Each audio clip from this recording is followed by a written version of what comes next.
right now. And wouldn't you know it? I was out of antiperspirant. But was I worried? No way, because I use Mitchum Roll-On. Mitchum is so effective it gives you an extra day of dryness. An extra day of dryness. I may never want it again, but it makes me feel really secure. Mitchum Roll-On and Stick.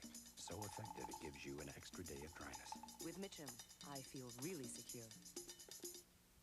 If high interest rates have stopped you buying a new car, American Motors says get going with our new cashback plan. We'll send you $500 cash back when you buy any new 1981 or 82 AMC Concord, Spirit, or Eagle automobile. Or get cash back on new 81 or 82 Jeep vehicles, $500 on CJ, $750 on Cherokee, $1,000 on Wagoneer Limited. The cashback plan. Get all the details at your participating AMC Jeep dealer right now. If you still find the door to home ownership closed, consider a manufactured home. They're attractive, energy efficient, very affordable, especially if you qualify for a VC second mortgage. For instance, depending on placement costs in your area and interest rates, you could own a two-bedroom manufactured home for just $1,500 down and roughly $470 a month. For more information, contact your nearest mobile home dealer. Their door is always open. Coming up next, Webster.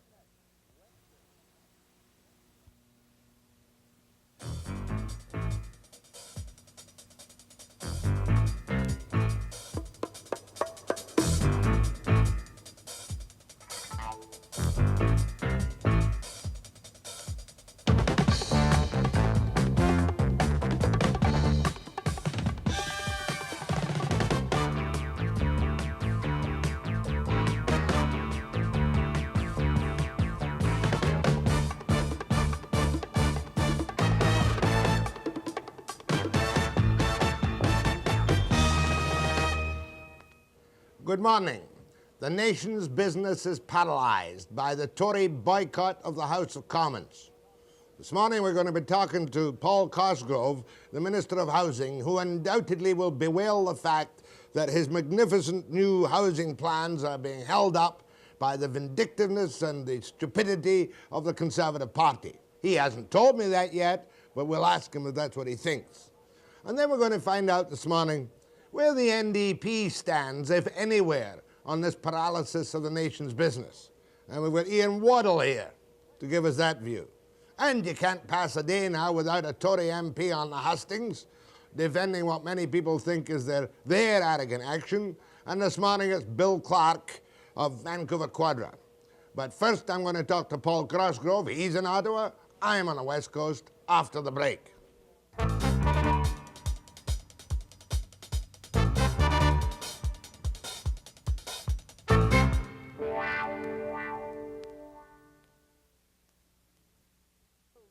The bells are still ringing in the House of Commons and the chamber is still totally ineffectual. Even the Globe and Mail, or should I say especially the Globe and Mail, that reasonably sane and reasonably sober organ of national communication, says this very morning, let the bells ring. They ring for Canadians' rights to self-government. And on the telephone from Ottawa, I have Paul Cosgrove, the Minister of Housing. Mr. Cosgrove, when are the Liberals going to submit to the boycott of the Conservative Party and agree with what seem to be some of their more reasonable requests that this big bill with all the acts and all the changes is too big to handle in the present form in the House of Commons and will result in a denial of freedom from MPs? When are you going to change That's out idiocy to think that notwithstanding what the Globe and Mail says, that we should watch democracy and Parliament go down the drain because of what they perceive to be their complaints. The fact of the matter is that the move by the opposition not to go to work, not to come into the House of Parliament after they asked for a vote, is contrary to the traditions of all English-speaking parliaments since they've ever been in being.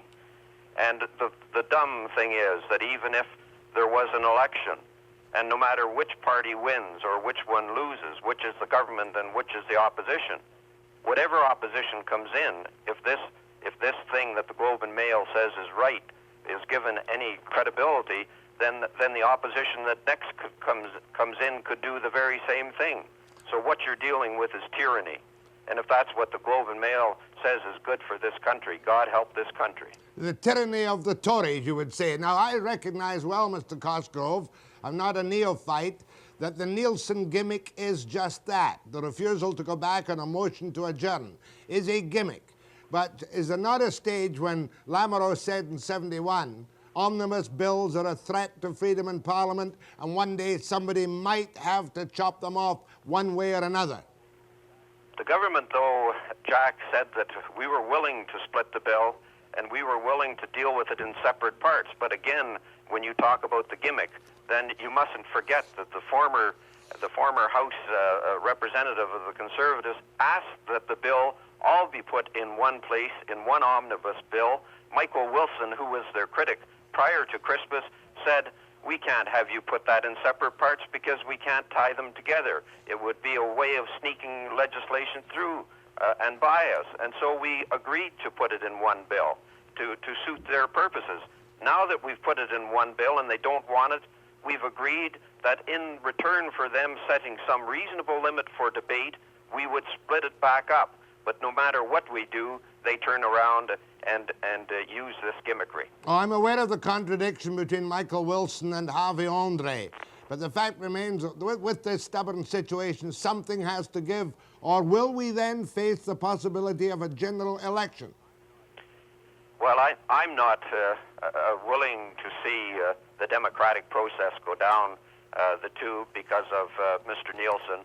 I believe, Jack, that there is a reasonable way in which the matter can be resolved. I think that reasonable Canadians would say, yes, Parliament to function has to have some time limit on bills, that business must conclude at some point, and just as the tradition has always happened in the past, that reasonable people can agree upon a time when debate should be concluded, the Tories know that they can come and discuss that, but the point is, Parliament can't do it, the government can't give in to the opposition with a knife at our throat with this tactic, because if we authenticate this tactic, there is no opposition party in the future who couldn't use it again. Okay, now let's get... blackmail, that's tyranny. Tyranny and blackmail. Now, just one final question on that aspect. Are there any moves for talks today between the whips of the Liberals and the Tories? The Liberals are meeting in caucus this afternoon for an update, Jack, so I can't give you the latest thing right now as of this moment. The specific reason for your phone call this morning is about the fact that you feel that your housing bill C-89... Jack, I haven't even talked about that, but let me use that as a point of starting. You recall I've been on your show, the pressure that I took from Canadians looking for assistance for mortgage relief, an attempt to get a substitute to the MERB program going and in place. All of these have been held up because of the boycott of Parliament by the opposition. Well, let me just summarize that for a moment. Jack, the whole month of February, and I had to use closure. Parliament had to use closure to get that legislation into the committee for discussion so that we could move it along to get rental construction started and the mortgage plan in place.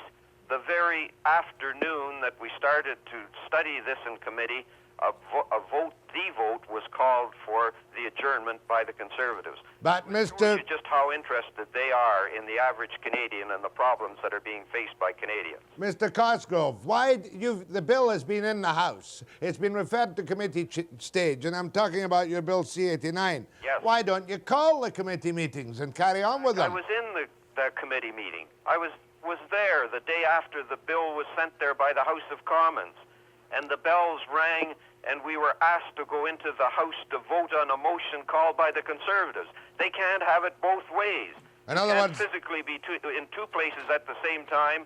And secondly, I would not participate in their contempt of the Speaker and the Parliament. That's like a robber complaining to his victim that he shouldn't complain about what is being done. These people are blockading the Parliament, and there's no way that I'm going to participate in their blockade. Okay, just to sum up for a moment, though, your mortgage renewal plan wasn't that impressive at the time, as I recall. There was forgiveness of $3,000 in interest if you had no equity and were stuck up against the wall with your mortgage. That was one provision, wasn't it? That's correct, Jack, and that's Applied only... where your principal interest in taxes is over 30%. Right now... The program, by the way, was paralleled in the Manitoba legislation, and it was also supported by the court interpretation of the legislation in the province of Saskatchewan, so that the program outline that we've been used is a fair one, and it's been supported by 2 provinces. How many people would be helped by it, I don't know. But I can tell you the pressure I took from those Conservatives to help people was a heck of a lot of pressure. And if I can help one person, I want to do that. We'll help hundreds or thousands. Fair enough, Mr. Cosgrove. That are holding it up. Fair enough, but I must remind you that it was your budget that fouled up the MURBs on the West Coast, and it took you 6 days to flip-flop. Remember that. We'll have to see who turns out on top on that one, Jack. Now, the other one is that you're willing to give a $7,500 interest-free loan for building 15,000 units. That's per head. That is a minimum, Jack. There is $350 million in the budget. The budget paper itself says after we advertise that proposal and we see what the builder response is, how much money will have to be spent on the program, there are additional funds in that $350 million. It could go as high as 30,000, and the jobs generated could be to a potential of 70,000 jobs in the construction industry that's hurting so badly. Anyway, right now. you know full well how badly the economy, at least I hope you know full well how badly the economy has been hit on the West Coast. Jack, I can't tell you how frustrated I am, having had that introduced in the budget in November, introduced before Christmas to the House, have to use closure to get it to some reasonable debate in committee. It's the only thing that's going in this country, or potential to get the industry back on its feet, and we have this kind of foolishness by the Conservatives. And at the same time, our gas prices in the West Coast are now higher than those in the States. Waddell prices are collapsing, but we're committed to the Lalonde upsurge on all occasions. Right? I'm sorry, Jack, I'm having trouble with the line. I'm just saying gas prices are now higher here than in the States, that the world oil prices seem to be collapsing, and yet we in Canada are committed to the high increases of the national energy policy of your government. Well, if that's high, it's 10% less than what the Conservatives promised in their national convention, which was to take it to 85% of world price. Okay, Mr. Cosgrove, I get your message loud and clear. You say, first of all, that the Tories are guilty of tyranny and blackmail. There's no question. And you say, too, that your housing plan, C-89, could do a lot of good for a lot of people, but because of their disgusting actions, you're cut off at the past and people are being denied their true rights under the Liberal plan. I think this is reprehensible. Reprehensible. Mr. Cosgrove, I've got a feeling that what's going to happen in this country isn't so much partisanship as a disgust by all ordinary people of what is happening on all sides in the House of Commons. Isn't that a shame? That is correct. Thank you, Paul Cosgrove. Not only the Speaker, not only the House of Commons and the political process, they are heading towards tyranny is what they're doing. Thank you, Paul Cosgrove, Minister of Housing. Best of luck, whatever happens. Okay, I'll be back with who will I be back with? You sick and tired of this already, like I am? Well, you can't be sick and tired of it. This is a major crisis in this country. We tend to stick this side of the Rocky Mountains and say, look at Cominco. 6,300 jobs down for 5 weeks. Look at the forest industry. Look at Bennett and his wage controls. Well, let's try and find out if the NDP matters in this at all with Ian Waddell after the break.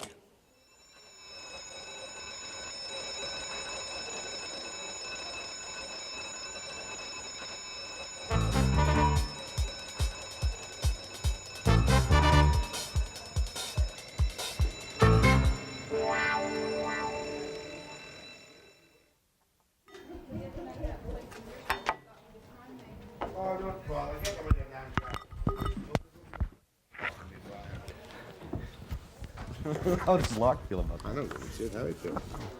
Do you? Something should happen. I'm going to be trying kind of calm and informal this morning because, as I said before the break, you know, this is a damnable state of affairs. And no matter whose fault it is, it's still a damnable state of affairs. Ian Waddell's a fairly sane kind of social democrat. Almost a liberal, I would imagine. You've been in bed with the liberals so often, Ian. I mean, the federal NDP. How can you tell them apart? Well, as a matter of fact, I brought down some statistics today just to show you, because I've heard this argument before. Since October in the House of Commons, the Tories and the Liberals have voted together 26 times. That's on capitalist measures. Well, in bills and votes in the House of Commons. Okay. The NDP and the Tories have voted together 24 times, and the NDP and the Liberals have only voted together 13 times. So it's a myth. They don't mean a thing, these statistics. It's a question of what the issue is. Well, let's take this issue. Let's talk about Okay, let's talk about this issue. the No, let's start from the beginning. How long have you been in the House of Commons now? I've been in the House of Commons 3 years. Answer the questions shortly, Right. sharply, and succinctly. Do you know anything about the procedures in the House of Commons? A little bit about the procedures, and I know a fair bit about the Energy Security Act. I think there are only about 3 or 4 people in the country that know about it. Don't want to talk about that at the moment. All right. It's too big for me to read. Okay. What I want to know from you is this. Just give me the rights that the Tories have to do this. Do they have a right to boycott the business of the House of Commons on what, regardless of their intrinsic fears, seems to be a trivial technicality? Now, tell me about it. All right. Traditionally, what happens is when they move to adjourn the House. I've done that before. I did that on the pipeline bill when I wanted to focus some dramatic attention on something I thought the government was doing badly. This isn't an adjournment by the clock. No, you just stand up and say, all right, I move to adjourn the House. Call in the members, and they have a vote. Now, traditionally, for 700 years in Parliament, the opposition, the government whip, who's a member, is called the whip, and the opposition whip have to walk down the aisle when they got all their members ready to vote. Sometimes the bells will ring 2 hours, 3 hours, and so on.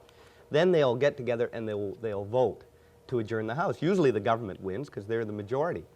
Now this time, the opposition whip simply didn't show up for the vote, and the Tories have boycotted the House of Commons.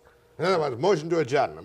This is to motion to adjourn the House on what? Just on a special motion that they were unhappy with the Speaker's ruling that this bill couldn't be split up. And that motion to adjourn must be put to a vote. It must be put to a vote, but only after the whips walk in to the House. It's an old tradition. Our Parliament is full of... I'm just trying to explain it. So the Liberal whip was prepared to walk in. Yes. The Tory whip wouldn't walk in. Yes.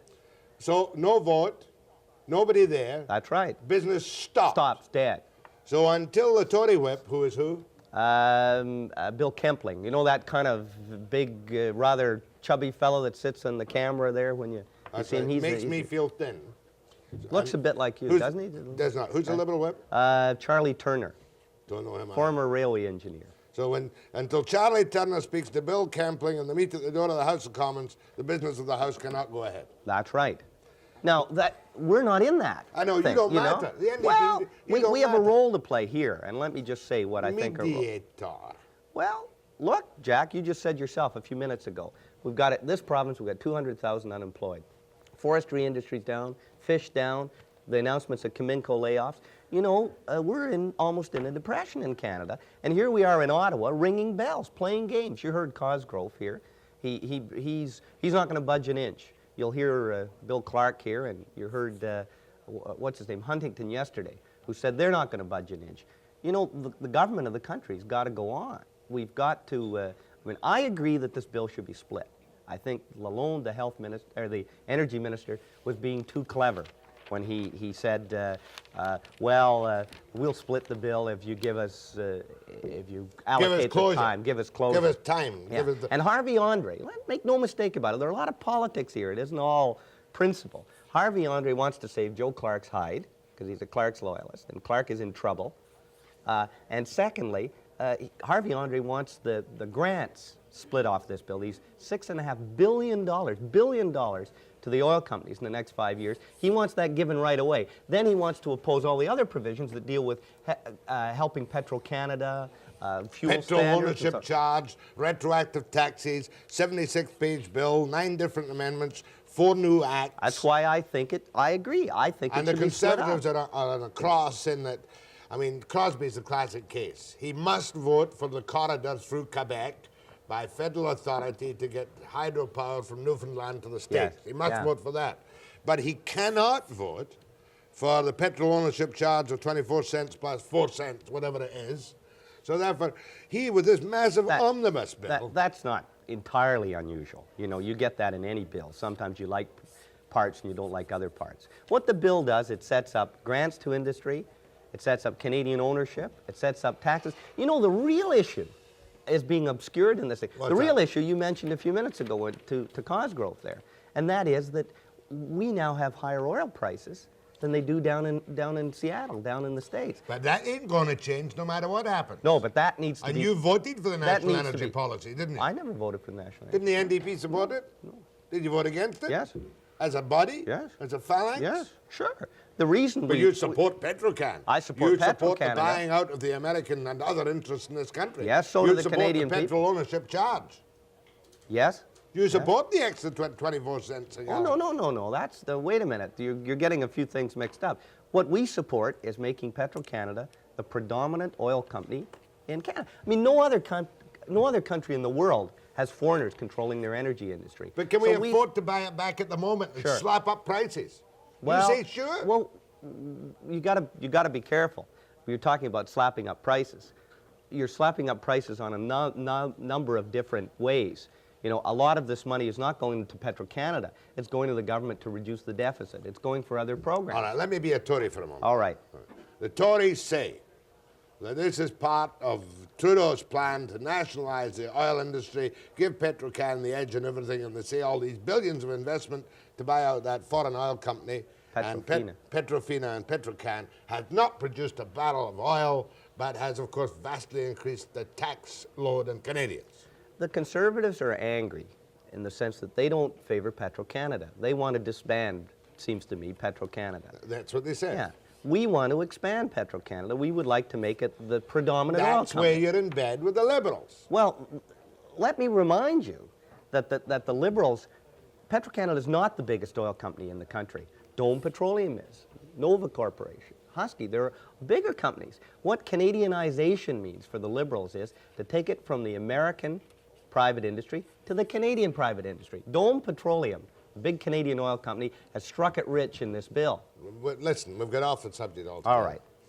Where do we stand right now? We've got these arrogant Liberals and these stubborn, Yes, vicious Tories Yes. at loggerheads. yes. Are you little people running around the back room trying to get them to talk to each other? I think Ian Deans? I think what has to happen is that there has to be, and this is in the works now, there will be a meeting, I hope, of the three House leaders from all three parties and the energy critics. And the bill should be split up. The government will have to yield in this, and they should yield, and they will split up the bill. Now, there can be some compromises made so that the government can save face. For example, part of the bill could go to a committee. Okay, hypothetical question. I mean, it can. What I'm trying to say is we need public pressure to say to both the Liberals and the Conservatives, enough of this nonsense, you know, settle this issue, split up this bill, get back to work. On the other hand, a truly loyal subject of the Chief Magistrate will neither advise nor submit to arbitrary measures. And that is the Tories' position. They say we're getting to the stage in this country where if you let Sauvé and the government away with it, we will have one throne speech at the beginning of a session and one omnibus bill for the good government of Canada, in which there will be no committee discussion, just here's the act, pass it. Jack, that's what they say. That's what they say, and there's something to that. And that's why we have to fight to get this bill split. But, you know, you have to dramatize your opposition. You remember that I dramatized my opposition to Trudeau on the pipeline lawsuit? Mm-hmm. Do you remember that Fulton and I went into the Senate to try and ask a cabinet minister a question? Yes. You know, you have to dramatize it, and the Tories are right to dramatize. When you were accused of too much loose talk with John Ford, the High Commissioner of the UK. Well, wait till the biography's written on that one. Tell you what I want to do this morning. You see, the Tories are claiming that the nation's behind them. Liberals are claiming the nation is behind them. I don't think you can get a true response in a telephone segment. But give me your opinion of the NDP in this. Powerless, weak, useless, observers on the sideline as parliamentary democracy goes down, for the moment at least, the tube. Waddell's NDP. I'm an iconoclast again all governments, including the NDP, Social Credit, Liberal, what else? After the break.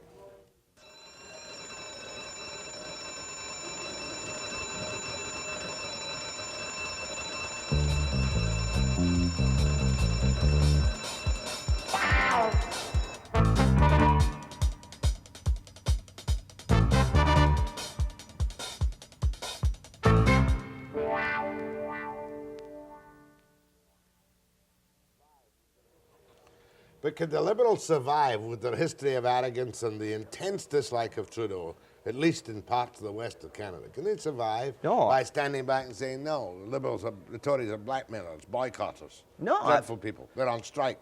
What I've said is that's no answer either. Neither is the Tory position, just not to show up for Parliament. Then Parliament's a farce.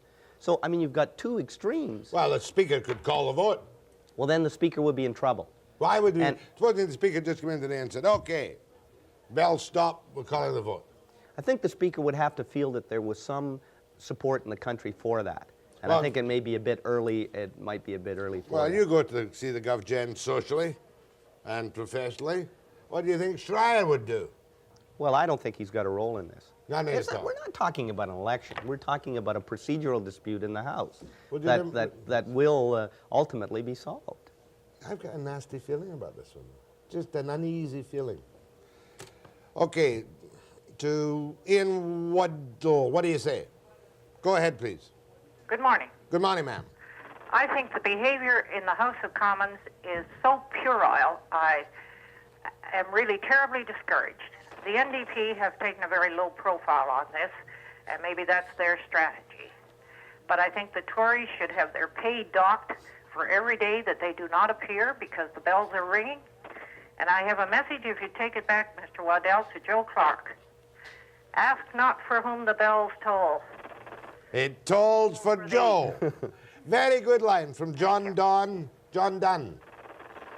Quoted by Hemingway in the book. That's right. Ask not for whom the bell tolls, it tolls for Joe Clarke, and maybe Trudeau as well. See? Considerable literary knowledge among Webster viewers. Go ahead, please. Hello? Hello? That's you, sir. Jack? Yes. I think that the Conservatives are really, playing a terrible game. And I predict that with Joe Clarke there and his gang, cannot compete with Mr. Trudeau and his gang. I think that if they go in this way, within 10 years, we would not have a Conservative Party. Thank you, sir. You would endorse that remark, of course. No, I think we'll have two different parties. We won't have a Liberal Party in 10 years. We're going to have a realignment in Canada between the left and right. We'll have a Social Democratic Party and a Conservative Party. But Joe Clarke's not going to be the leader of the Conservative Party. I would say he's got about a year. Go ahead, please. Hello? Hello? That's you? Yeah, Jack. Yes. I think they should quit playing games down there like a bunch of little weak kids. I'll take my ball and go home if you don't play like me. I think they should have you down there, Webster, to straighten somebody out. I'd be sucked in by the same gang, the same establishment. Not with you. Firing them all and put somebody in there and let you be in charge. Everybody gets sucked in, don't they, Ian? Well, not everybody. Go ahead, please. Hello. Is that me? That's you. Well, I'm all for Joe Clarke and what he's doing. If this is what it takes to stop that turkey, that's what they have to do. Who's the turkey? Trudeau. Oh, Trudeau's a turkey. And one other thing, Ian Waddell said that they've only voted with the Liberals 13 times. Does that include the time when you threw Joe Clarke out, Mr. Waddell? Joe Clarke kind of threw himself out. Does that include the time? No, this is just since October. I see. You carefully designed the statistics. I voted NDP for nearly 30 years in Canada. I'll never vote for them again. Well, after when they threw Joe Clarke out. Just stop there for a minute. You're to blame. You're getting exactly the kind of things. We threw Joe Clarke out because he was going to have high interest rates, he was going to have high gasoline rates, and so on. High gasoline and we're prepared to throw. Just listen to me for a second. We're prepared to throw Trudeau out too for exactly the same reasons. You can't because he has a majority. But he'll be out next election. That's what. Well, we sincerely hope, and so will you too. Okay, sir. Thank you for these kind words. Why do you go into public life? I don't know. It must be a masochistic streak. Or something. We Scots have that, eh? He thinks you're a turkey too. Yeah, I suppose he really nailed you in that. Does the 13 include the time you voted I've heard that. I've heard that before. It's not new. Go ahead, please. Yes. There's only one thing I'd like to say. It's quite true what the First Lady that came on remarked on. And, there's so much of this.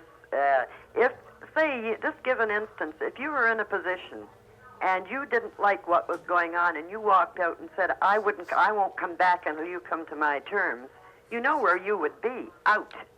And I really think the Conservatives have gone a little too far.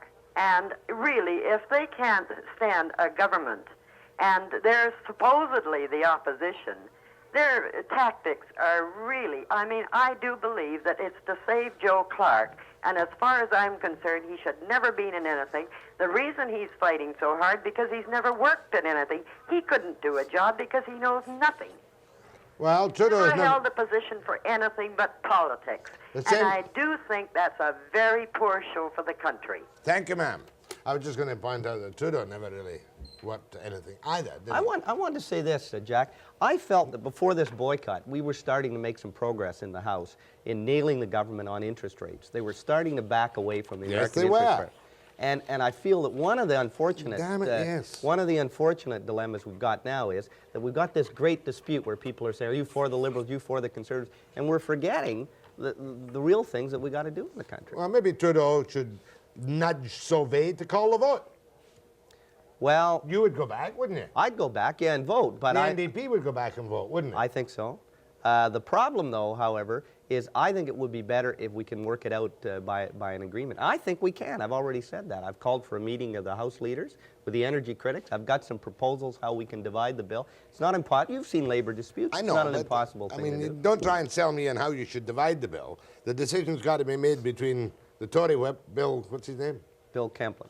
And the Liberal whip. Turner. These are Easterners. We don't know these people at all, do we? No. I don't know. I really think, but I'd forgotten all about the fact that the government was heading in the direction of artificially lowering interest rates and probably some form of exchange controls down the road. It looked that way. It looked that way. It looked that way. That's out the window.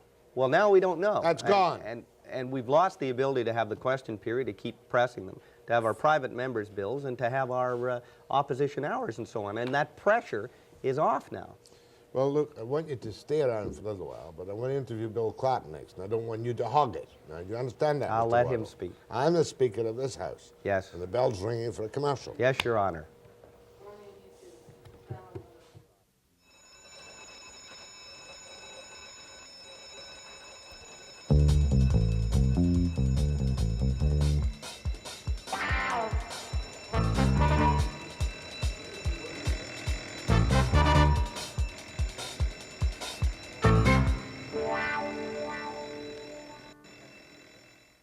I was going to put Bill Clarke, the Tory MP for Quadra, on the air about a bit of a farce in the House of Commons on the report of the Auditor General of Canada.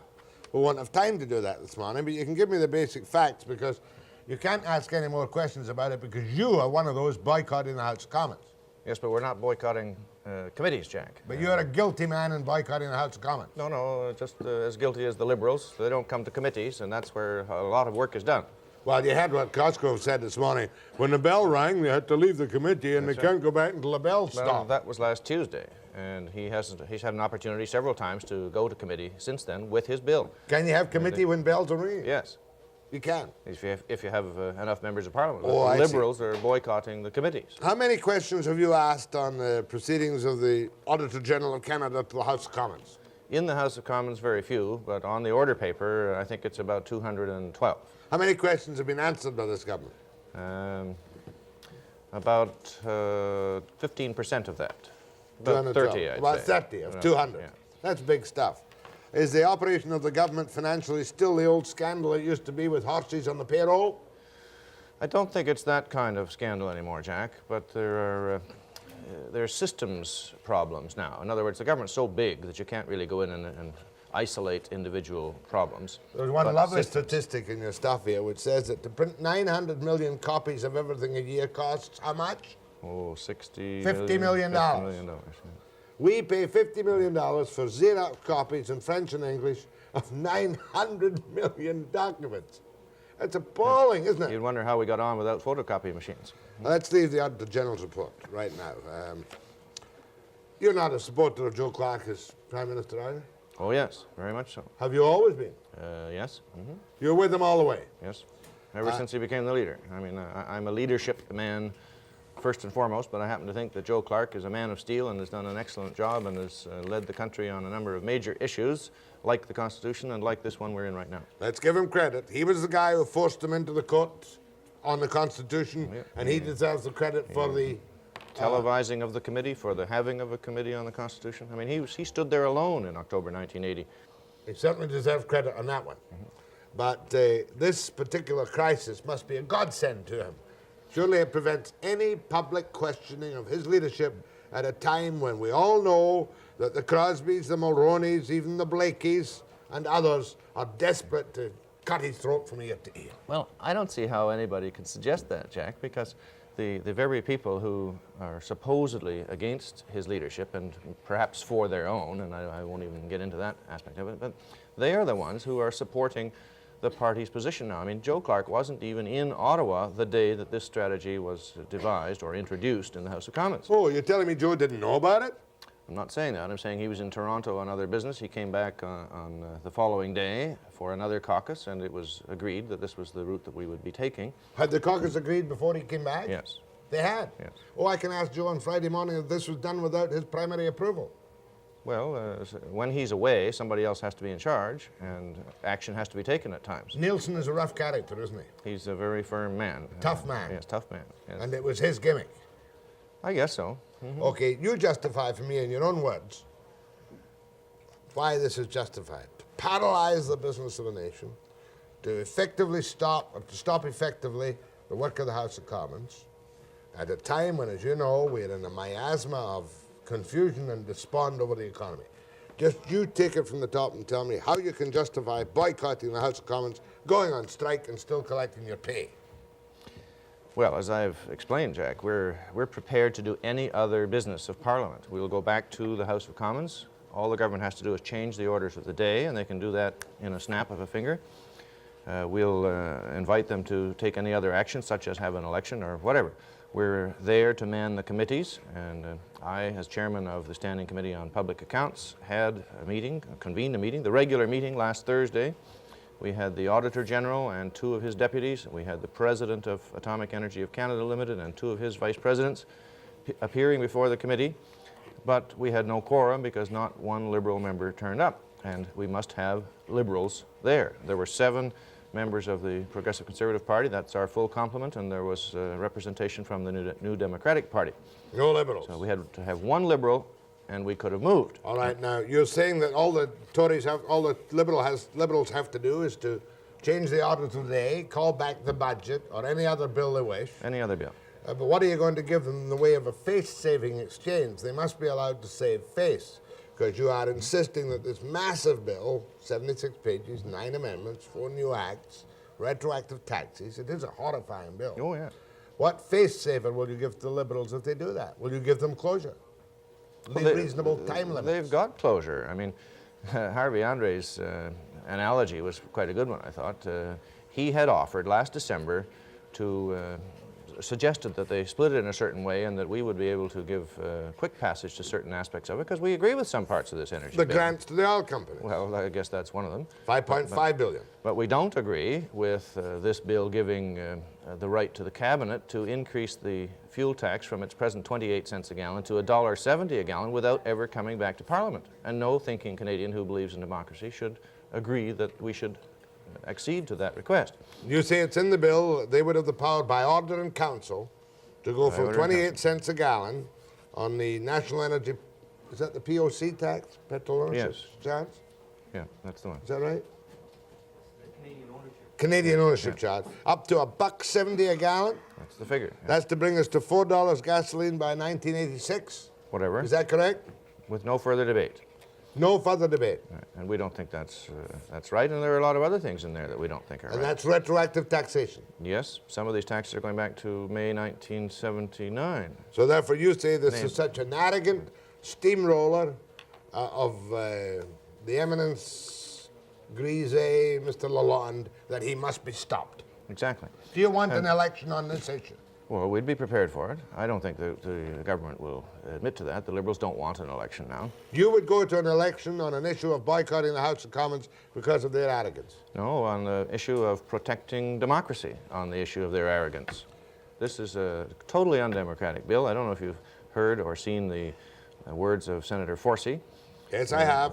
Okay, well, he's... Read them in the Globe and Mail this morning. Well, he's in accord with what we're doing. Now, as far as what we can give to the Liberals to make them take any action, well, they say, we'll split the bill, but you've got to agree to short debate. They have the rules. What Forsey says in the Globe and Mail this morning, in his summation, is the bill raises issues of great importance, issues which reasonable persons might well consider to justify obstruction of the House of Commons unless the government is prepared to make large concessions. That's quite strong. Okay, let's see what kind of phone calls you get, Bill Clarke from Quadra. How long have you been in the House? Nearly 10 years, Jack. Oh, you're fantastic. Index pension waiting for you now, eh? Well, but I'm going to be like Mr. Diefenbaker and die in Parliament, you see, and I'll just contribute to all the other members' How old are you now? 48. 48. Just a boy. So you got to retire in order to get a pension, Jack. Yeah, but you don't have to wait till you're 55 now, do you? No. You can get it right away, your right pension. Have you worked out your index pension? I got a letter from the, the Commons Pensions Office this year, in the last couple of months. If I retired today, I would get a pension of $14,000. And it'd be indexed when you reach age 60? When I reach age 60. Not bad. No. Okay, calls to Clarke.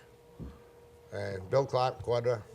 This dreadful business in Ottawa. Just disgusting, the whole unseemly affair. After the break.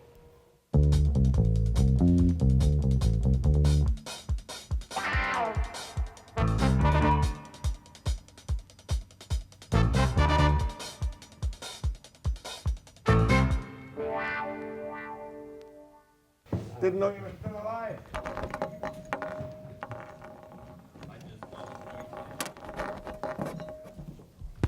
How's the reception in Bridge Lake?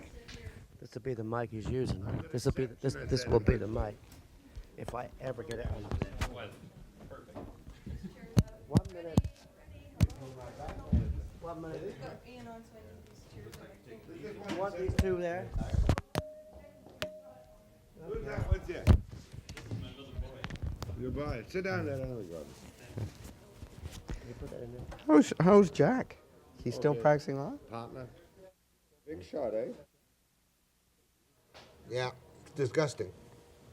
Not that I'm attempting to lead the tenor of the calls at all, but the whole thing seems to be disgusting. Willie Clarke, Tory, and Ian Waddell, Socialist. Social Democrat? Either one. Either one. You'd prefer Social Democrat, wouldn't you? Go ahead, please. From Victoria. Hello, Mr. Clarke. Hello, ma'am. I happen to be one very concerned Canadian citizen, and I'm not a bit happy at your statement about if you retire, the pension that you're going to get at the age of 48 years. I think it is morally wrong for politicians or anybody else to retire at that age and collect a pension when the rest of the people in this country who have to work pretty damned hard and pay taxes to foot the bill for your salaries have to wait until they reach age 65. I also think it's morally wrong for politicians to collect salaries for work they're not doing. In the private sector, if anybody is hired to do a job and they don't do it, they get fired and they don't get their salary. And this is what should be done in Ottawa. Okay, Bill. Well, on the pensions, I don't want to discuss whether a guy should get a pension at age 48 or not. It's academic since I'm not retiring, at least not willingly for a while. But nobody in Canada pays more than the NPs do into their pension scheme. It's 11% of gross, Jack. I advise you not to go on to that subject because there's no way you can justify indexing of MPs' pensions. You brought the subject of pensions That's up, why Jack. I brought it up, but if I were you, wouldn't try and justify it. All right. Would you, Ian Waddell? But, caller, I'm doing my job. Too sweet. Too sweet, isn't it? You're like Stanley Knowles. You would cut it back. Yeah, I said that I'm giving up my salary increases next year. You're joking. No, it's true. Well, I think it's just you can't ask. This woman's a good example. I mean, a lot of people in the country are struggling, and we gave ourselves a pretty hefty increase. And we can't ask people to give a restraint and then not show restraint. Okay, this is Willie's half of it. Don't hog the program, Waddell. Okay. Well, on the matter of whether I'm doing my work or not, Jack, as the caller brought up. I'm doing my work. I sat in Ottawa, caucused with my people, tried to hold a committee meeting, attended to matters in my office, and was there for the vote when it would come. Well, it wouldn't come. Now I'm in my riding doing my work here, Jack, and part of, I consider appearing on your show is work. It certainly is. Go ahead, please, for both of us. Go ahead, please. Hello. Yes. Yeah, I think it's ridiculous to say that the Conservatives aren't doing their job. I'm not a... Pardon? You're not a what? What happened there? I don't know. I couldn't hear you on the phone. I can hear you now. Go ahead. Yeah, I think it's ridiculous to say... Hello? What's the matter with you? You're on the air. Just keep speaking. Okay. Yeah, no, I think it's ridiculous to say that the Conservatives are not doing the job because it's, you know, they are doing their job. I think they have to do anything to try and stop government from putting through a monster bill like that thing they're trying to get through. Right? In other words, they're perfectly entitled. Yeah, I think so. I wonder how many people really think that. Well, I don't know, but I bet there's a lot of them. And incidentally, I'm not, if there was an election, I don't know whether I'd vote for Conservatives or not, but I certainly wouldn't vote for Trudeau. How did you vote in the last election? NDP. Oh, fair enough. Much obliged. Next call. Go ahead, please. Good morning. Morning, ma'am. I think this whole mess in Ottawa revolves around our stupid government system. I think it's very wrong that a party, because it has a majority, can bring in any bill they choose and push it through. If it takes what Joe Clarke and the Conservatives is doing to write this type of thing, I'm all for it, and I hope he hangs in there. Thank you. Go ahead, please. Hello? Yes, yes. Yes, good morning. I can't tell you how angered and let down and disgusted I am this morning at what's going on in my nation's capital. It's just really upsetting. I got a very interesting feeling when I heard Mr. Clarke here on your program today say that Joe Clarke is a man of steel, and when I think of steel, I think of somebody that's cold, unbending, and unfeeling, and that's my feelings towards Joe Clarke. And I have at one time been an NDP supporter and have been voting Liberal for many years because I was NDP in my youth, which is quite often the case. I am now swinging back towards the NDP because I feel that the government has let us down, the opposition, I should say. They've broken our trust and they're holding our Parliament hostage, and it's deplorable. But let me ask the caller, Jack, how she feels about the loss of democracy that would result if we let this thing through. He's asking you how you feel about the loss of democracy if they let this monstrous omnibus bill go through. Well, I feel that if we have a majority in Parliament, and if the opposition are willing to go in there and act as an opposition and fight, then something could be resolved. But not when they're not talking. Nothing gets resolved. Thank you, ma'am. Go ahead, please. No, hello. I think it's a tribute to Joe Clarke that both the NDP and the Liberals are so afraid of him and of his tenacity and intelligence that they're hoping he'll go away, and they'll do anything to destroy him. That's obvious. As far as the NDP is concerned, as usual, they're fence sitters. As usual, they're like jackals who pick up the spoils of other people's actions. Jackals feeding on the dead flesh. Yes, exactly. They constantly get in there where it suits their purpose. I don't go for that they have any... Thank you, ma'am. I gather you're a good, solid Tory. No, I'm not. I've always nearly voted Liberal. How are you going to vote the next time? Conservative. Thank you, ma'am. Now, you jackal of dead flesh. Well, let me tell you something. I mean, You certainly fed on the body of Joe Clarke when you threw him out. Yeah. Joe, the problem is that Joe Clarke doesn't have the support in the country to be Prime Minister. I don't think. I also think Trudeau's hated. Everybody hates Trudeau, especially in the West. And broadbent is kind of ethereal.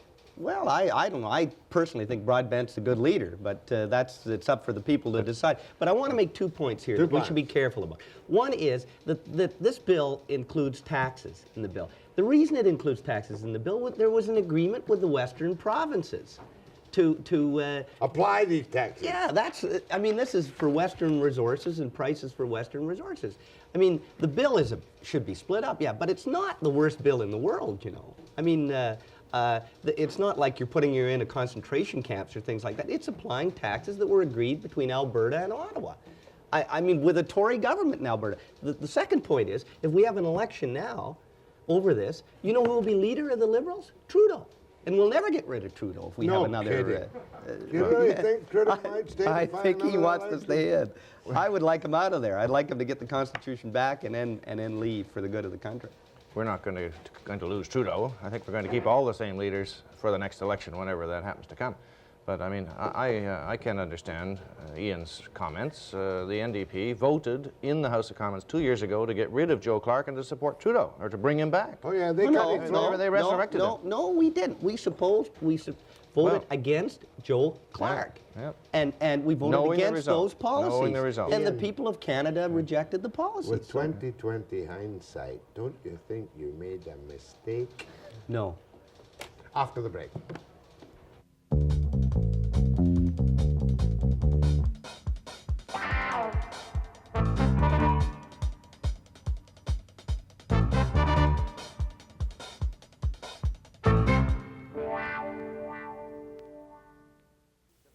Joe Clarke's is coming out for a fundraising dinner. How much are the tickets?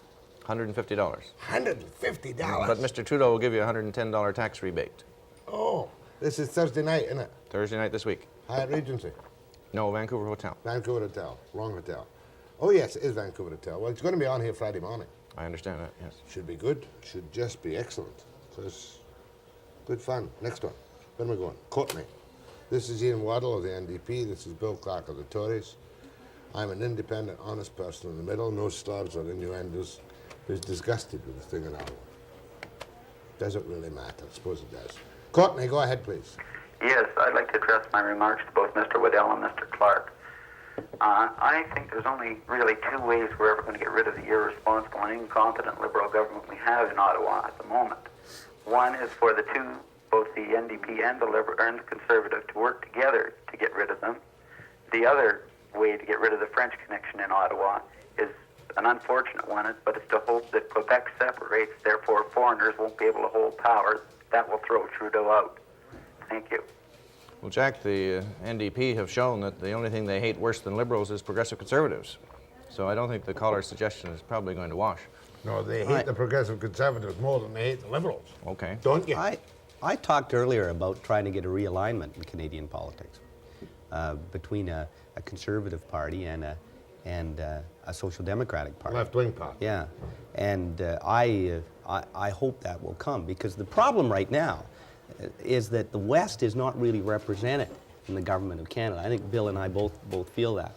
And you're Trudeau, represented in Ottawa, but not represented in the government. Yeah, and Trudeau's great failure is being not to think about that, and not to try and take measures that would, for example, consult the opposition MPs in Ottawa, the Western MPs, to bring us into the process a little more. Well, the answer is obvious from the Liberal point of view. Elect Liberals. Yeah, but it's not going to happen. It's not going to happen. Well, they brought Jack Horner in. Whatever became of Jack Horner? He's a farmer, and he's going to be president of the CN. President of the CN, maybe, yes. Wouldn't that be something? Go ahead, please. Mr. Clarke and Mr. Waddell. Yes, sir. A message loud and clear for you people. When you go back to your people in Ottawa, stop playing games.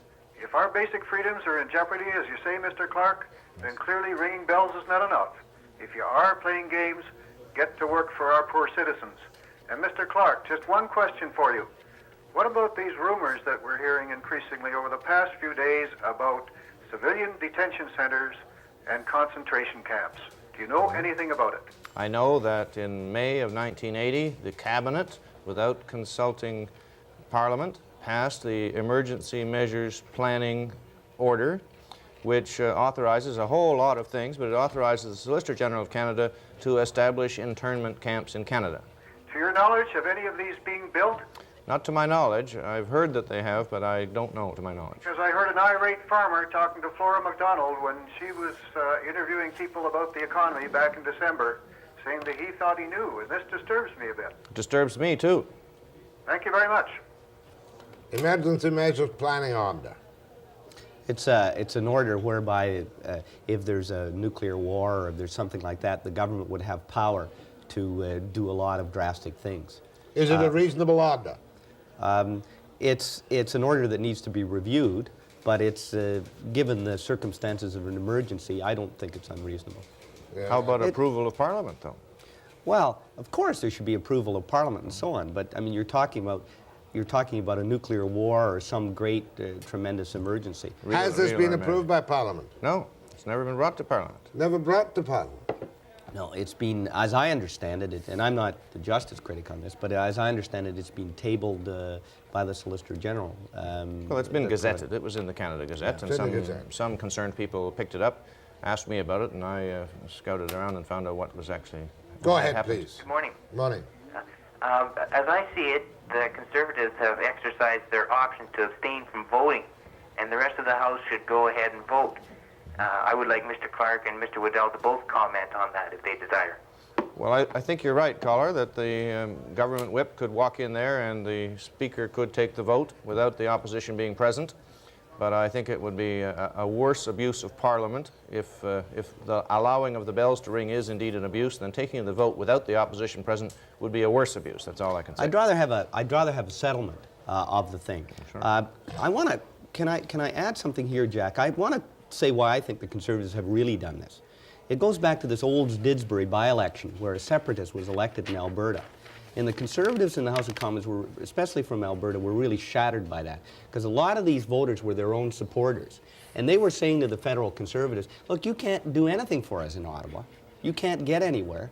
So we're just going to ignore you. Wasn't that just a kind of passing? No, it's very important because people like Harvey Andre and the Conservative energy critic from Calgary felt shattered. They felt that they weren't getting anywhere in Ottawa, so they had to up the ante. You see what I mean? They upped the ante by taking an almost extra, this is almost extra parliamentary, you know. This happened during the war, this procedure between the wars, when the minorities in Germany and Italy and so on disrupted Parliament, and it led to fascism in those countries. You're suggesting this here? I'm suggesting that there could be some very grave consequences. It is extra parliamentary. A 46% poll in Alberta showed that people were sympathetic to the separatists. I'm not sure it was 46. Well, I think it was 26. Substantial. It was substantial, but I think that explains why Andre wants to up the ante, if you like, in the House of Commons, to show his people back home that they're able to do I think something. imputing motives is hardly an honourable course for Ian to take this morning. I mean, this action was taken in the defence of Parliament and in the defence of the system of democratic government. And the loss to the people of Canada, if this goes through, has been explained by the Speaker Lamoureux in 1971 and by you before. Yeah, I don't think that's been sold yet to the ordinary people of Canada. If it's valid, I don't think it's been sold. Yeah. I really think, and I'm just pushing my own views, that there'll be just a general feeling of disgust. Well, that's what I think. You get your phone callers today. They're disgusted with government. They're disgusted with our performance in all of us, and they want some action. We're moving into a depression. They want some movement, and I think they feel people are fairly good, and they want a democratic system and so on, and they support splitting up a bill. Okay, you've said that a dozen times. All right. You politicians tend to be repetitive. Okay, Ian, are you going back to Ottawa, or are you going to Hawaii for a holiday? No, I'm going back tonight to try and get this meeting going that I talked about. I see. And you? Well, unless the whip calls and says we're going to have a vote, I shall stay here for the whip, Clarke the whip, dinner. Quick, the whip. All right. My thanks to Bill Clarke, Tory boycotter and striker from Vancouver Quadra, and to Ian Waddell, the honest broker in the middle, or one of the honest NDP brokers, who only occasionally goes to bed with Liberals. And I'll be back after the break.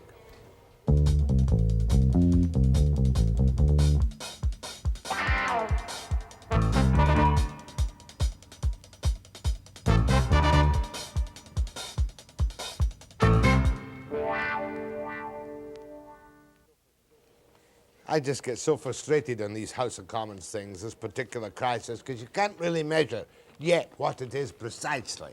I know what the basic objection is of the Tories, we know the basic attitude of the Liberals, but what I don't know is how people feel about it. I just don't have a feel for this thing at all yet. So in the meantime, I have a couple of letters I want to give you, then Stevie's going to go out and find bed and breakfast, then I'm going to have a little free-for-all. So the first letter, you know my English is impeccable on most occasions, and I got a letter from Clearbrook which said, I've never caught you at a mispronunciation before. Maybe you don't mind if I point out to you that the word is reverberation. Reverberation, dictionary. I don't know why.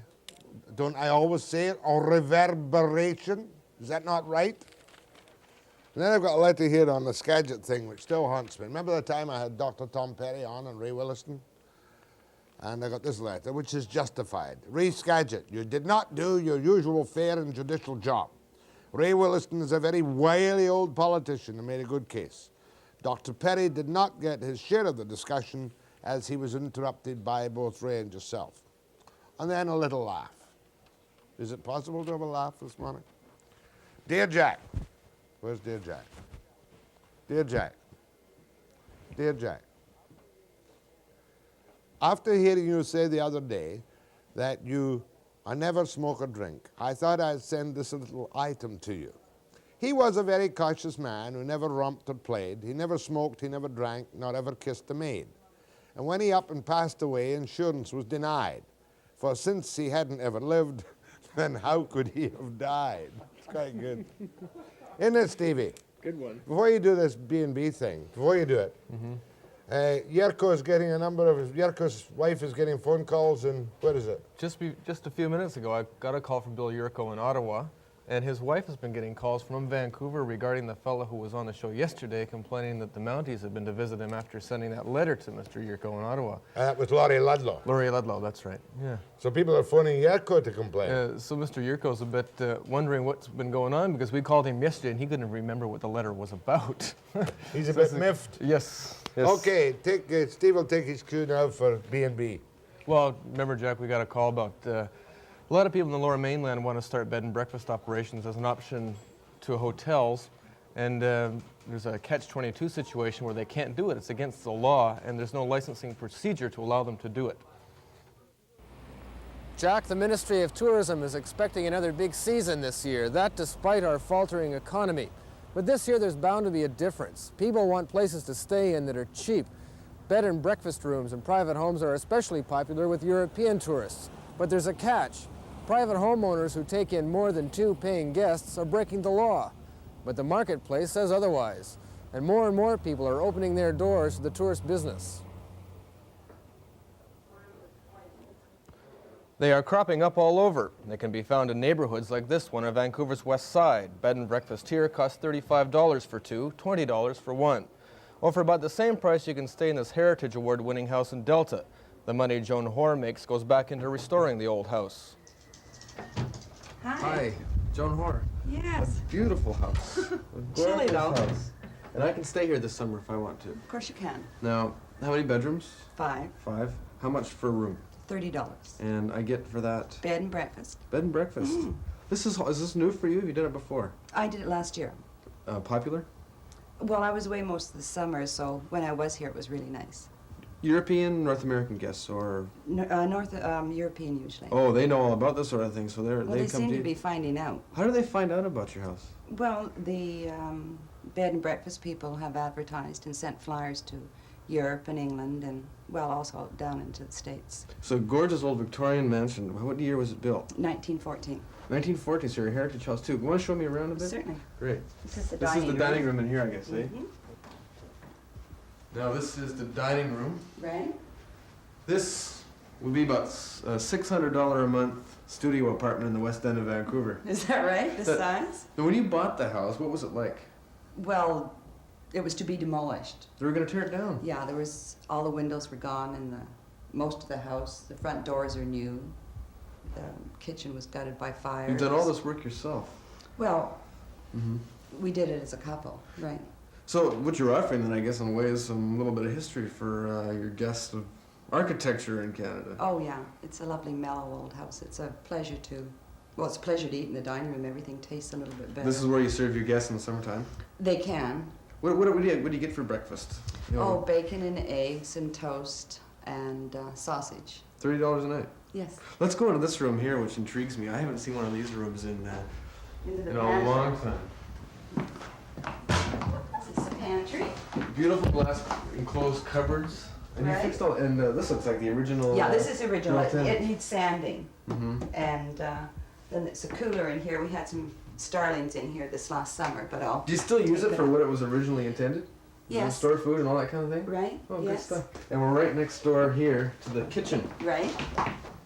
This is the kitchen. Right. A great big country kitchen. Lovely. This is where all the cooking's done. Right. Now, who does all the cooking for your guests? Well, my young son Jamie does most of it. He Mhm. plans on being a chef one day, so he's quite enchanted with the idea to feed people. What does that mean? What time of the day does he have to get up to do all that? Well, he's usually around by 7 o'clock, and they're usually finished eating by about 9. Now, do you designate the hours of the day when breakfast is served? Well, I prefer them to eat between 7 and 9. Mhm. But if they've been out late the night before, I don't mind if they sleep in. They let me know, so. Now, you've built this place to make it look even like a country kitchen with a possible exception of the dishwasher. A beautiful Right. wooden stove in the corner. Right. And a brick wall. Did you do all this yourself? The brick wall was put up by a bricklayer, and actually the kitchen had been gutted by fire, and we had to replace everything. A lot of work. Oh, it was. Lots of fun, too. Does this income provide you with an opportunity to keep the place, rebuild it, to fix it up? On a Well, continuous it's given me basis? the opportunity now to buy some wallpaper for the hall. I need 22 single rolls because Oh. it's a large hallway. And I just enjoy having the people, and they're usually very nice. 5 bedrooms upstairs? Right. Let's take a look at them. All right.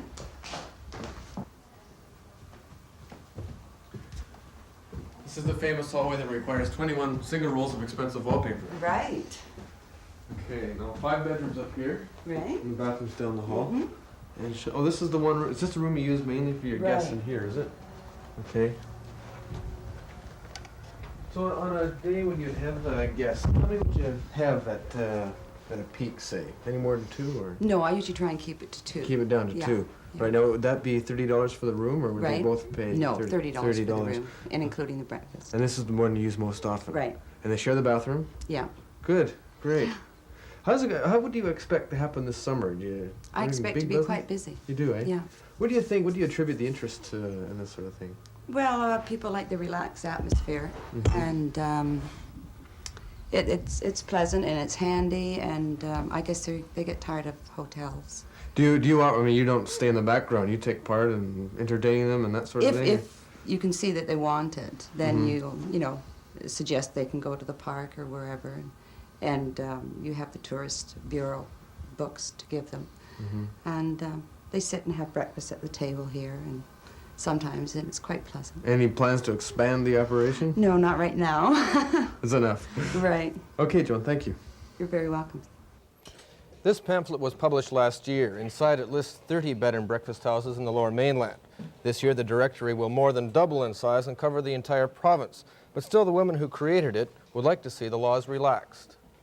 Some people do have bigger homes with more rooms, and they could accommodate more, but Victoria has led the way by starting its own bylaw specifically for bed and breakfast. Would you like to see that happen in the other municipalities around BC? oh, definitely, I think a lot of people would feel better about doing it. That's right. It makes it so much more acceptable. Let me get the score on this licensing business. If I want a bed to take in bed and breakfast anywhere in BC, can I put up my little sign B&B? No, you can't do that. What you can do if you own a house is take in 2 paying guests tops, and that's One okay. couple, or 2 couple singles. saying. Right. Can do that without any snoopy bureaucrat coming near me. That's right. That's but right. I can advertise B&B. Yes, you can, and it's done everywhere. You can pick up pamphlets in the tourism offices, and the Visitors and Convention Bureau offers them. But only Victoria has got a city bylaw. They have a bylaw protecting them and governing them, yes. They're the only municipality in the province that does. How many have they got officially, B&B? Well, officially they have 3, but what they do in Victoria is they have a list of 100 houses for emergencies. Emergency and That's right, accommodation. yeah. Well, what did that very nice house for that woman? $30 for a couple. $30 for a couple. Including breakfast. Breakfast, right. And 20 for a single. That's right, yeah. Including breakfast. That's right.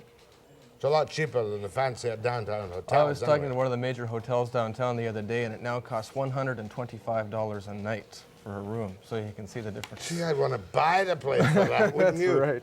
Well, That's Steve, right. thanks very much for bed and breakfast. Okay, Jack. Matter of fact, I didn't have any breakfast this morning, and I'm going to have to take some more calls after the program. Free for all.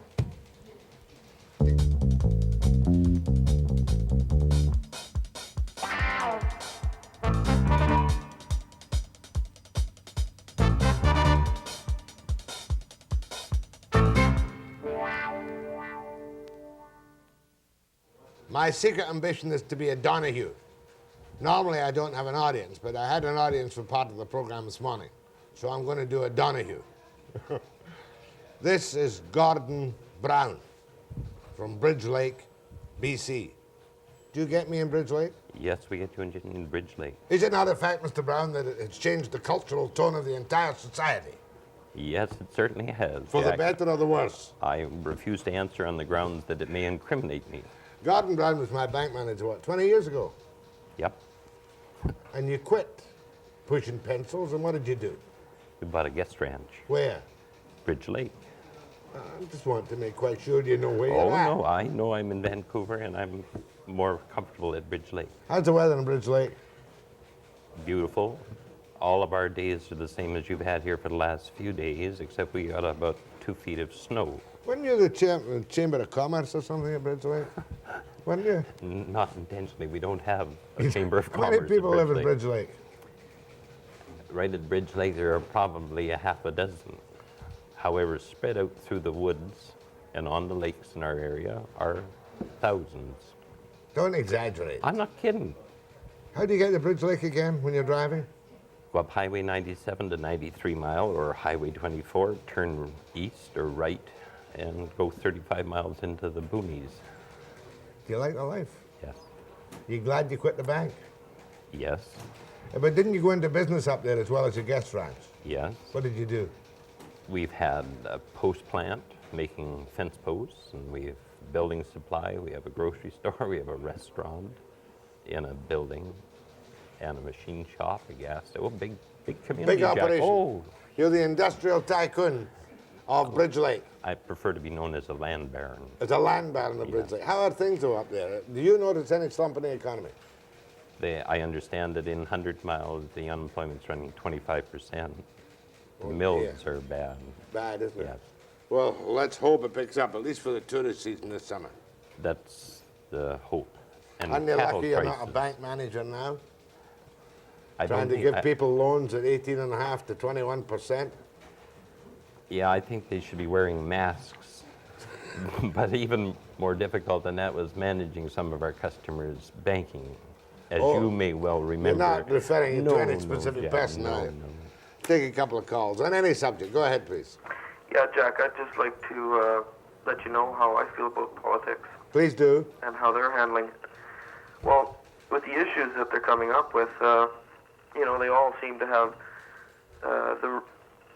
the answers, and they all fight with each other about the answers, you know, like the issues. Like, it don't matter what party has an issue. Let me ask you a question. How old are you? I'm just about 25. Have you ever voted in a federal election? I sure have. How did you vote the last time? NDP. How will you vote the next time? NDP. Oh, your mind is at least clear. That's something. Go ahead, please. Hello, Jack. That's you, sir. Oh, hello. Yeah, I'd just like to say that it's a tragedy what's happening in Ottawa, and I think this blockade of Parliament is going to have very bad effects right down the line. I I'm can give you a afraid so. scenario. What happens if another piece of legislation comes in that they don't like? Are they going to do the same thing?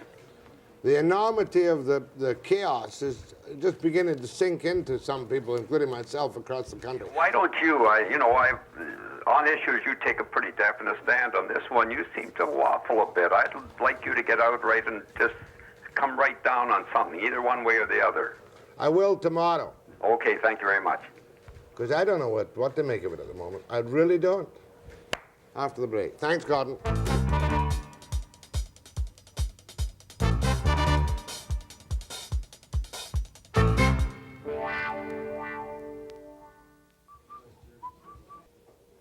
That last call on the air sure makes me think, where do I stand on this thing? Am I with the Tories or with the Liberals? Try and make up my mind tonight, do some more reading on it. Tomorrow I've got a very sad story on the air involving the death of a 13-year-old youngster on the highway, and no wonder the public are baffled by what seems to be a very lackluster system of justice when a child's life is wiped out. 9 a.m. precisely.